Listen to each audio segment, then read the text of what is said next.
Hello and welcome to the latest edition of our podcast series. My name is Ian Kenneally and I am historian in residence with Westmeath County Council.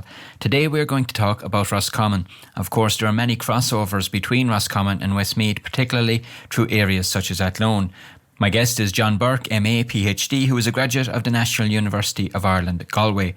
As well as having authored numerous articles on the period 1900 to 1923, he has published 2 books dedicated to the Irish Revolutionary period: Athlone 1900 to 1923, Politics, Revolution and Civil War, and Roscommon, the Irish Revolution 1912 to 1923, which was very recently published by the Four Courts Press. So John, in our first interview we talked about Roscommon, County Roscommon during the period 1917 to 1920. Here we're going to talk about the violence of the War of Independence. If we look at Westmeath, for example, we can see that it wasn't until or from July 1920 that there was concerted IRA activity against the Crown forces. What was the situation in Roscommon? When and how did that level or that type of conflict emerge? Well, it's kind of similar. I suppose one of the things about violence in wars is that it takes a lot to get a sort of an untrained civilian to grab a gun and start shooting at policemen, shooting at soldiers. And of course, because this war was very local, people had to be aware, and I'm sure they were, that most IRA men on operation in places like Roscommon were of the area. The retaliation, if there was to be any, would be focused in the area. It wasn't like you were going abroad and that your enemy was going to come back to Ireland, find you and, massacre your family. So a lot of the war, I think, was persecuted and prosecuted in the first year and a half in Roscommon, as with Westmeath, in first in the escalation of ostracisation of the Crown forces. Men like Father O'Flanagan, exceptionally important in that. The police are your enemy, they're spies, they're keeping you down, they're army of occupation. So in 1919, you have a lot of that sort of building up the sentiment rather than building up the armament and building up the violence. Now, there were some raids, but again, small raids in places like Roscommon, Rockingham. There was a raid there. But it was obvious that the priests weren't on the side, at least the Bishop of Athlone, who never really liked the Republican side. But at the same time, what you have is a very small step into violence. Certain RIC men were bet up. But this thing of murder, shall we say, as some might have called it, didn't actually occur until June in 1920 as well. So July in Martin Clark at Beechwood just outside Roscommon town on the south side of it. Now, he was shot and he was killed, and he was the first fatality. But the funny thing about it is that when you read the Bureau of Military History witness statements of the three men who were involved there, they don't agree that he was an intentional target. They wanted to frighten him, but only one of the 3 men, Gerald Davis, says that they shot him on purpose. And the others, Luke Duffy, Frank, they say, we didn't really mean to do it. We aimed a shot at him and he happened to be caught by it. If you're setting up an ambush and you're going to kill somebody, you wouldn't write such an ambiguous thing in a witness statement. You could come out and say it. We knew him. That was his route. He went there every morning. We hopped on the ditch. We got him. We shot him. Now, what you have from July, I suppose, is a start of violence that then moves down to Athlone with Thomas Craddock. Again, it might be easier to shoot him. Apparently his reputation was of a deeply unpleasant individual, so shooting him might be easier. Then you go back up to Knockcrockery and you have William Potter. He's shot dead. He's a Mayo Protestant, but that doesn't have anything to do with it. But he came out of Kiltoon, which was a barracks that actually was considered maybe to have up to 3 sympathetic IRA supporters there at various points. John Duffy made the most famous, Sergeant Galligan as well. But from that then, people sort of argue that sort of got a taste for it, which sort of isn't really true, but what actually I think happened in large part was people started to look in the IRA at even Longford, which is kind of an aberration, then down to the mid and southwest and going, that seems to be the way the war should be going. GHQ did its finger pointing as it always did. You're not doing enough. We're doing all we can for you, but you're not doing enough. And GHQ had a lot to answer for when it came to supporting regional IRA units and their capacity. People didn't become trained overnight, as I say, become killers overnight. Whatever way you want to look at it, you need a particular mindset to engage in war, especially in your own locality. But then after, when you go down to Beechwood, I suppose the British then did a lot for the IRA campaign by first bringing in the Black and Tans, they came into Roscommon and very early August and sort of went into Castlereagh town and made a name for themselves, beating people up who were engaged in what was a police boycott, one of the very important steps in ostracising the Crown forces in 1920. The Restoration of Order in Ireland Act, of course, the ironically named, which made everything worse. And then later, probably in our Roscommon, about October, for the auxiliaries to actually start to put their boots on the ground. And they were exceptionally rough. Now, when it came to increasing the numbers of dead, all we had so far in Roscommon was 1 in July, Craddock, another 1, Potter, another 1. So how do you start to increase the numbers? Well, to be honest, the IRA didn't seem to know, but they did start to target more RIC men who were travelling together. That seemed like a good idea.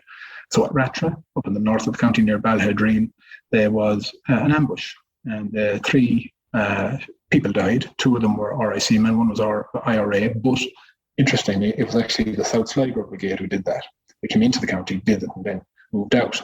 Now again, it could be something to do with moving into another brigade zone because that brigade is quiet, or, of course, if you're spotted, but you're an unknown IRA man, you might be able to get back across into your own county or parish without somebody being entirely certain who you are. Again, the RIC would be reasonably familiar with everybody in the area. So if you're a local man, if you're an RIC man, sometimes you might be better off to do it someplace else. Then sort of escalated. Subsequent to that, you had the ambush in Loughlin, which is near Castlereagh. 3 IRA men were killed. That was a well-staged ambush by the British Army. They pulled out the 9th Lancers from an RIC barracks there, but left a small detachment behind. The IRA liked to burn RIC barracks, and they did so. It's fair enough, reasonably, because symbolically it was good. All these shells around the country of barracks that no longer could hold an area under their strength, under their power. So when they abandoned Loughlin, the British knew that chances are the IRA were going to come in and try and burn it. So they shot 3 of them dead. That led to a reciprocal violent attack on French Park RIC barracks, led by Darnell Roke of the South Roscommon Brigade. Now, one of the reasons French Park and the IRA didn't get on was because French Park RIC were still reasonably well connected in the area, especially with the lady called Mary Crean, who fed them with milk. Now, the RIC, as they were ostracised as a part of a boycott, found it harder to get the basics. And this lady was given them one of the most important staples in milk. Now, the IRA tried to convince her to stop. And one of the things they did to her was they took her and stapled 3 pig rings to her buttocks. Now, this was a propaganda coup for the British in part, because, of course, attacking the women, which was something that the IRA never really got its head around, never really knew how to deal with people, ladies who were loyal to the British, fraternised with the RIC. Taking a gun and shooting a woman was a very difficult thing to do. Happened in very few cases. In Roscommon, it didn't. What they did is physical and verbal intimidation. A lady from Ballydangan near Ballinasloe there in South Roscommon, she was dating an RIC man, so they didn't know what to do with her. They hustled her about a bit and then shaved her head. Okay, so there was probably many instances like that were never recorded. The Mary Crean example is noteworthy and particularly gruesome. It was, yeah. Otherwise, it was probably a case of just having a word in somebody's ear as a means of intimidation. Well, so then what they did is post a note under the door. We know you're the husband of an RIC man. We know you're... And sometimes there was not a lot of basis in what they're saying, but they just decided to get the likely leaks out of an area, if at all possible. Now, Mary Crean's experience was on the House of Commons, the floor of the House of Commons. It was in the Illustrated Police News. It was used by the Crown forces as, here, look at Sinn Féin, they're animals. Look what they're doing to this woman. She's only selling them milk, for God's sake, and look what they do to her. So you have that particular problem, especially around French Park. So there's a lot of bad feeling there already. Now, I suppose the problem with a lot of things like Ratra and even the ambush of Loughlin, which was carried out by conventional Crown forces, there were the 9th Lancers, that were, I suppose, more civilised British Crown forces, was that subsequent to Ratra and attacks from people like Mary Crean, you had the bad part of the Crown forces come out in greater strength. So the Black and Tans, and of course the auxiliaries. Now, some of them sort of had a facade of civility about them. A man called Captain Peake in Strokestown, he was in the Bean there that now has the museum, the National Family Museum. He basically just went and said, look, we have an idea who the IRA men in the area are. Give them 24 hours and they're not going to go to burn their houses down. Well, he said it quite nicely. He was very well dressed, nicely presented, and so on and so forth. But at the same time, this threat, I suppose, might have had the opposite result. It was probably delivered at the pulpit by Dean Geety, who had met Peake and said, look, it's Strokes Down, it's a nice quiet place here. We don't need any hassle. This whole area doesn't want. Soon after Peake's warning, he had 4 Mile House, which was the greatest ambush in Roscommon in 1920. So 4 RIC were killed, 2 were wounded, or 1 was wounded. 2 got away okay. 1 was a Galway man, which called Joyce. But what actually happened there, I suppose, that's when everything flipped, and the war and the reprisals and the tit for tat became vicious. So subsequent to 4 Mile House, you have this pervasive, almost off the leash Crown Forces response. Everyone's been intimidated. All right, we're going to get to those reprisals now in a minute. Just before we continue, 2 parts to this question. What was the structure of the IRA in Roscommon, and what were the Crown Forces strongholds? What were the garrison towns, so to speak? Well, the garrison towns you're looking at really, Athlone at the bottom was the biggest, up to possibly 4 figures. Crown Forces was there at some points. Boyle then in the north, you're probably talking 250 to 300. Again, it could have increased. They'd have to commandeer lands in the town for unspecified other numbers, so probably 500-600. Places like Roscommon town, various buildings were taken over, like the courthouse, the county council. Buildings were taken over by, again, various regiments. And then you had Strokes Down, because the Demesne land there was taken by the Nantes Lancers, and then Castlereagh as well. You had another stand of very active Crown Forces. So you kind of dotted them around the county. Now, in Roscommon, you had the North and South Roscommon brigades, and then various battalions within that. Now, their level of activity varied.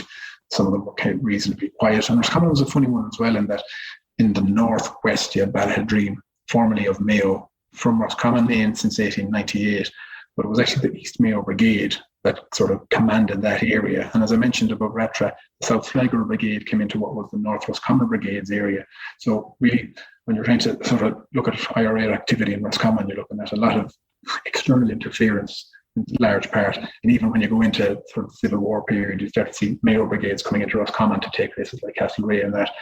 So in some ways, there was a lot of quiescence there. The South Roscommon Brigade was Daniel O'Rourke. He was a school teacher from Castlereagh. He later became, and it's not without justification, he had a reputation as a political dither. And then North Roscommon had James Ryan. James Ryan, problematic in that, especially after 4 Mile House, he seemed a bit shell-shocked, mainly because of that reprisal that was meted out. He, I think like a lot of people, was aware and had to be that these reprisals could come, but the nature of them, the violence, the level of violence seemed to, I suppose, put him on the back foot. To some extent, you're given the impression, even now, it's Ernie O'Malley who says it, sort of as an objective observer, though he was not particularly objective on his high horse most of the time. He was saying the place got so quiet after 4 Mile House and the reprisals that had to send in Sean Connolly. He's originally a Roscommon man, but more famous for what he got up to in Longford, to go in and try and sort of up the area up a bit. The back foot wasn't the one he wanted them to take. He had to reorganise. He created another battalion up in the north east of the county, the 5th Battalion of the North Roscommon Brigade. And really what he wanted to do was better organisation, start to create more armaments, bombs, landmines, or not just mines, guns, and have, I suppose, a more active and a more ambitious approach to taking the war to the enemy rather than... Because what happened after 4 Mile House and all those ambushes is that the IRA, north and south in Roscommon, went very quiet. Not a lot went on. They did take RIC Constable Dennehy and sort of shoot him, but that was kind of the ambush reprisal, very easily done. Individual RIC man again been targeted. So it's almost like they regressed in large part, Now, when he was taken out, it was because, again, of a dalliance, we're told, with a young lady, and the IRA disapproved, and he was seen as a soft target. But they did a few very unambitious things, sort of in November, December, into January. And it was only in January that they tried, I suppose, a more ambitious attack in 3 different areas, Strokestown, Elphin, and not Tusk, the name escapes me, but they did it at the same time. Basically what they did is they targeted 3 RIC men in 3 different areas, and they hoped that whatever Crown Forces response occurred would have to go in 3 separate directions. Now, none of those men died directly. Sergeant McCardle was shot. He actually just got pneumonia subsequently and died of that. But at the same time, you could see the IRA they were problematic. Now, Sean Connolly's interventions did see them engage again with a bit more gusto in February. Sometimes it wasn't exactly what you might term impressive. They attacked the RIC barracks again, and all they really did is the blue hole in the side of the wall, and then had to disappear. Because you're limited in the amount of time you have to attack these places until reinforcements come. And really, when you talk about the reinvigoration of violence, it's not until March that the IRA get back onto it. Right. So in this period from the autumn 1920 to March 1921, and then there's an upsurge again in violence. What are the Crown forces carrying out reprisals during that whole period, or targeting individuals, or how are they trying to quell the situation? Well, the reprisals in October, November, I suppose, are not revisited on the same scale. But what they start to do is they start to engage in things like roundups. So they're just going to an area where they think the IRA is supported, and they're just gathering as many men as they can find, 500-600. And they have people that they think, sometimes informers, will indicate, him and him are the ones that you're most likely to have a problem with. That particular issue with roundups was one of the reasons that Roscommon became exceptionally paranoid in the IRA circles. And you start to see from November, December, into February, March, especially into April and May, as I mentioned in a moment, that a lot of local men are taken by the IRA and shot for the view that they've been informing. And part of it is because of these roundups. Sometimes the IRA think they're too targeted, they're too specific. They're looking for certain people they shouldn't know about. Somebody's telling them something they shouldn't. Right, so it turns out that the IRA in Roscommon were very active with regard to spies and informers, or alleged spies and informers. Can you explain what happened there? Yeah, well, there were. Now, some people sort of, and that's not unreasonable, to start to look at the spies that were, in inverted commas, taken and killed. Now, the early years, sort of November 1920, you're talking mostly about ex-soldiers, people who were sometimes seen in the company of the RIC. Sort of the ones would be Bernard Ward, Edward Canning, and you're looking at Martin Heavey. Some of them were shot, some of them were supposedly drowned. Others then are told that when you come into February, it's sometimes the press is at fault here, that they report that these people were seen in Crown's forces tenders, so the lorries going around sort of indicating the houses that were seen as safe houses for the IRA. It was really, though, however, when you get into March, that especially when the ambush strategy reinvigorates, that people become exceptionally paranoid in Roscommon, and they start to be very sure that any Crown forces activities subsequent to those ambushes is pretty much entirely based on intelligence gained from local people who should be keeping their mouth shut. Okay, thanks. So we're getting into the last 3 or 4 months of the War of Independence in Roscommon. Are they particularly violent months? Yeah, now there was an uptick in March. Now it's funny. Paddy Moran was hanged in Mountjoy for his supposed activity in the Bloody Sunday ambush in Dublin in November the previous year. Now, he probably was involved in some way. He just wasn't involved in the way they thought he was. So he was killed, executed. The specifics of the charges against him were wrong. There's no doubt about that. Now, he was involved, so they might have been right, in inverted commas, to shoot him anyway in the context of war. But, and there's no coincidence here now, even though May Moran would be her great, I think she's a grandniece, thinks that, he wasn't the motivation for the ambushes that came, but he had to have some role in geeing people up, because I don't think there can be a coincidence that at Keeju, which is only 2 miles from where Paddy Moran was basically born, that was where the first ambush happened, and it happened just a few days subsequent to his hanging. It was maybe a matter of, 8 days, something like that. So there you have 2 older IRA men are shot dead, and then the very next day you have Scramogue, which was an exceptional ambush in Roscommon terms. 6 Crown forces killed, no IRA fatalities. It was a hugely successful ambush. Very importantly, it killed the highest ranking officer in Roscommon at the time, which was the same Captain Peake, who threatened to burn anyone who he thought was an IRA member. Now, very happily for the IRA, they also had a couple of auxiliaries under arrest in this military convoy. Although no, convoy is the wrong word. It was one truck. There were rumours that there was a second one, but that doesn't seem true. And those two men were actually been arrested by the Crown Forces for vandalising the church in Athlone, which of course is also a very useful thing to annoy Irish Catholics, is of course to get a lot of English guys in to vandalise the churches. So these two men were shot, James Buchanan and Robert Evans. Well, one of them shot, the other one's drowned in the bog. Now what you have subsequent to Cromogue then was exceptional reprisal again on a scale similar to 4 Mile House. Very quick as well when you start to look at the ambush itself and then start to look at when people were being snagged by the Crown Forces. Again, very specific people. You'd have to get information really to know that these people were the ones you wanted. There wasn't anyone surviving from that ambush who spoke. There was one corporal called Hog Ben, but he apparently never said a thing, never identified anyone. So all you have then is obviously your information, your intelligence. And this intelligence started to lead the Crown Forces to particular individuals, and then the IRA in turn back to men like Edward Byrne, who lived in Strokestown, or at least that's Cromogue, around that area. And he had no love for the IRA, spoke very publicly about how much he disliked them, and then was shot dead as an informer when it was found out that a lot of the people who were targeted after Scramogue and Keeju, especially the Scramogue ambush, were people he would have known, people he would probably have indicated to Crown Forces.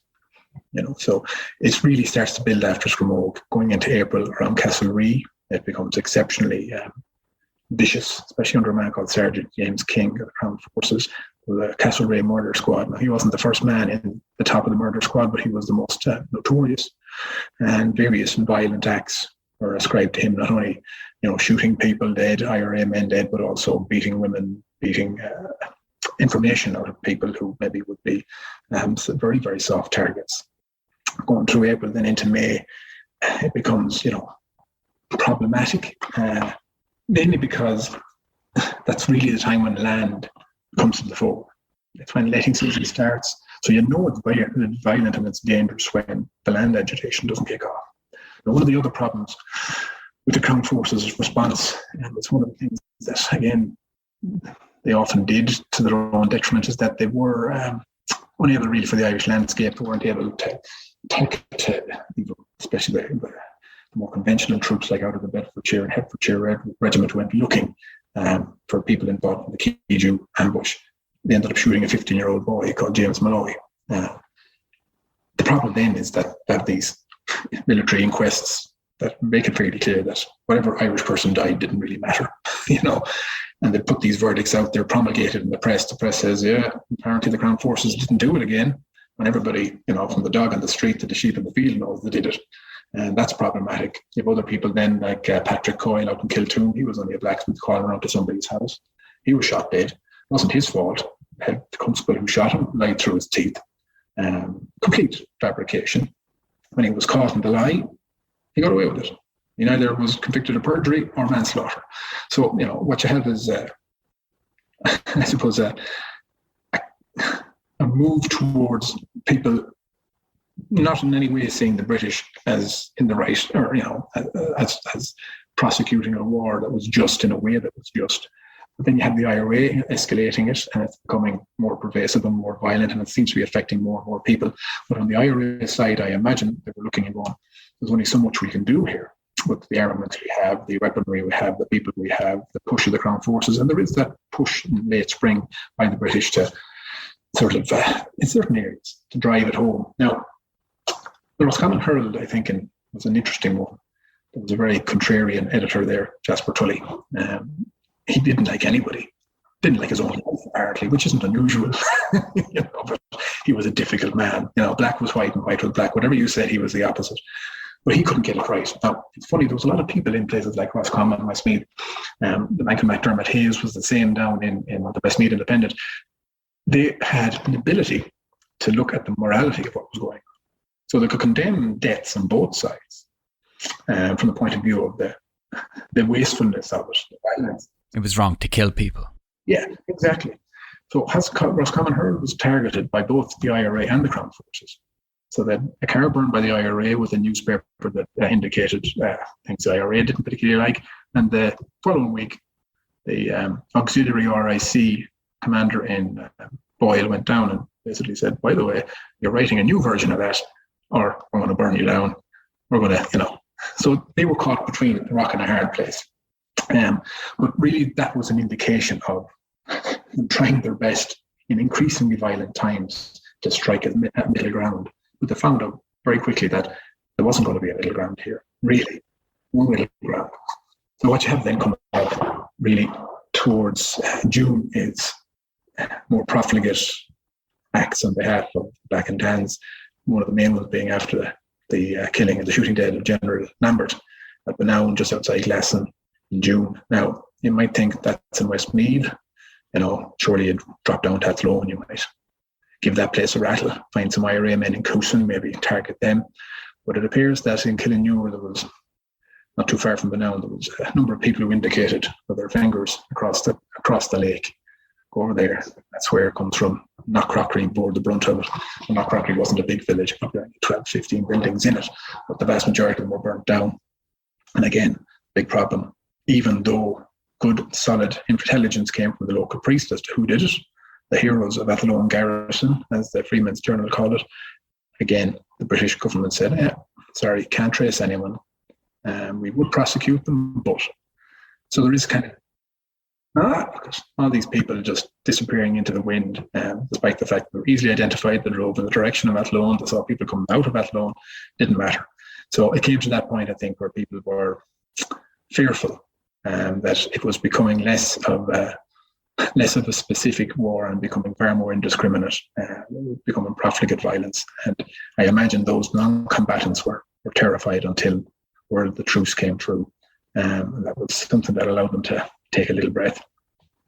Okay, so I'll stop you there. The violence is at its high point, it's most intense, and then you have the truce. How was that regarded in Roscommon at the time in July 1921 and during the ensuing months? Is there a feeling of pride or relief, happiness or fear? Well, it was, I think they ran the gamut. Now, there has been an argument, and it's probably not true, although, there might be some basis to it, that men like Sergeant James King were killed on the morning of the truce, were sort of get them now before midday. And, he was killed at 10:30, and he wasn't a particularly pleasant man as well. So it seems possible that, there was a degree of personal enmity there that saw him as targeted prior to midday. But it seems that the IRA did kind of quickly disengage, Crown forces quickly disengaged after midday. There was no desire to bring the war on after that truce, which could happen, especially as it becomes exceptionally personal. Now, once the truce enacted, there is a sense of relief up and down the county. You go into places like Athlone, you're told that the weather was very, very warm, and that people swam in the river themselves and local clothing. Yeah, exactly. Yeah, but they were side by side, which was very important to people who a week previously would have been, assuming each other's throats, were able to recognise the truce. And I think not only that, but they were able to embrace it, because on both sides, kind of, this was a lot. Now, farmers are able to move their cattle to water springs because there's a drought. Do that without the army thinking it's a ruse or some sort of a cattle drive, land-related unrest. You have people who are able to go back to markets, go back to fairs, curfews are lifted, social events start again, football. All of these things that people have been locked out of start to re-emerge. And the speed with which they re-emerge really indicates, I think, the energy that people had to embrace something like the truce. Now, a lot of them, I think, didn't see the truce as it was, which was kind of a transition period. Always had to be, by its very nature. Now, places like newspapers like the Westmeath and the Herald in Roscommon, the Roscommon Messenger, they were all very much, we brought the British Empire to a truce. We're great negotiators, we're going over there, going to London, they're going to get us the Republic. Why else would the British enact a truce? Now, that was all very naive stuff. There was no way that the British were going to come to the Irish side 100%. But they did recognise that with the establishment of the Northern Parliament, the Southern Parliament was already kind of a framework there that they could work with for a devolved government of sorts to Ireland. Whatever about the negotiations that went on from sort of August right through into October and up to December, there was a very obvious sense in places like Roscommon and Westmeath that if you talk to the IRA men, they won. brought the biggest empire in the world to the negotiating table. Everything was going to work out from here. IRA training camps, which were in breach of the truce, expanded in huge numbers. Hundreds of men who never raised a gun or even looked angrily at a Crown's Forces member started to run in, hoping that they'd get a nice job subsequent to this new state, whatever it was, probably the Republic, being enacted. You had IRA police working alongside the RIC in some areas, but very often not in great communion, we put it that way. You had a truce liaison officer in Athlone, Fintan Murphy, who had the thankless job of trying to monitor 5 counties initially. Eventually they gave him some help with himself and the RIC divisional commander, Will Bond in Athlone, always toing and froing with letters saying, your lads did this, my lads did that. But they found a way to make it work because there was kind of trying to promote a culture of tolerance. Nobody wanted to return to the fighting. And if you did this, you'd sort of talk down a lot of the incidents, even though there may have been serious assaults, attempted shooting, beatings, that kind of thing. You talk it down to try and make sure that subsequently we can continue on and the bigger picture is kept in focus. Okay, so we'll get to that bigger picture. We're not going to cover the Civil War, at least in this podcast, but we're coming up to December 1921, the signing of the Anglo-Irish Treaty.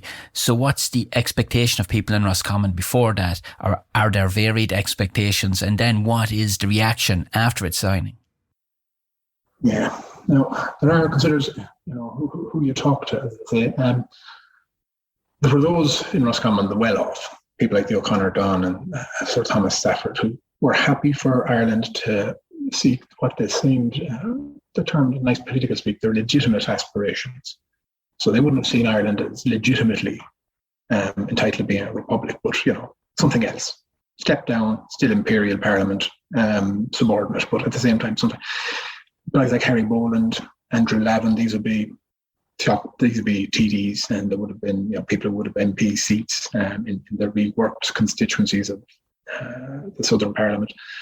They believed that the men in London would not sign any sort of crippled deal that wouldn't undermine, no dishonest, no sellout would happen here.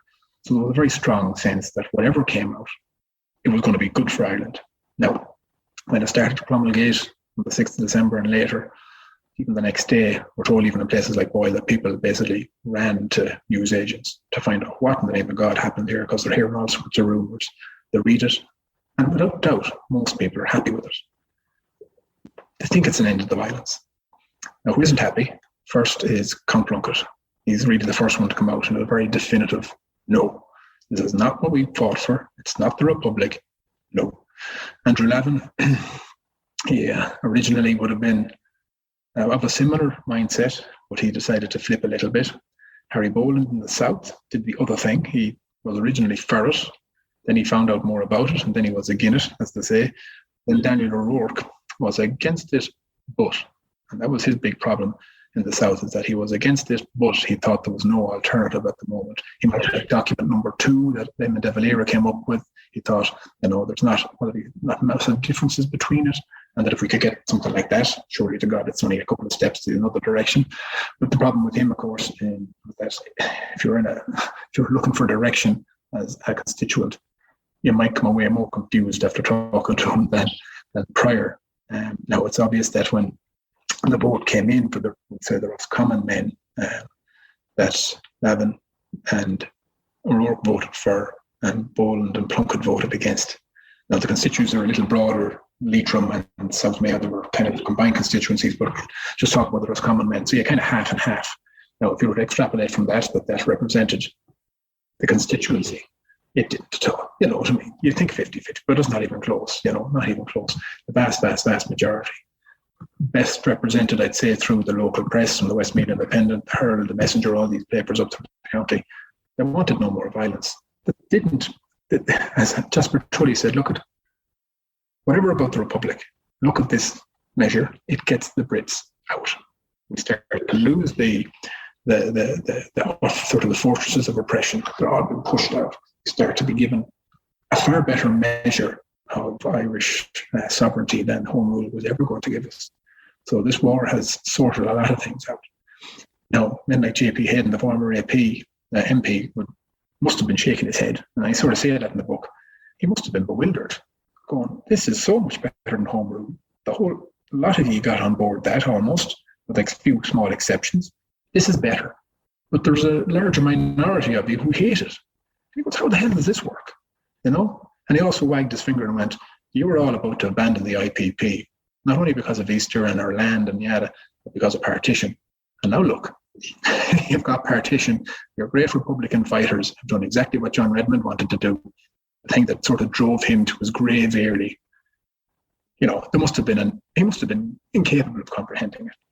A better measure, certainly, but it does the one thing that you didn't want any measure to do. But here you are, embracing it. Now, the context is different. You have lots of war, not just the War of Independence, the First World War. People were sick of privations. So I think everyone would have accepted it, not only because, it did give a degree of sovereignty, but it stopped the violence and give hope for approximate return to normality. So we'll stop you there. Thank you, John. That was the second of our 2 interviews with Dr John Burke, author of Roscommon, the Irish Revolution, 1912 to 1923. And thank you for listening.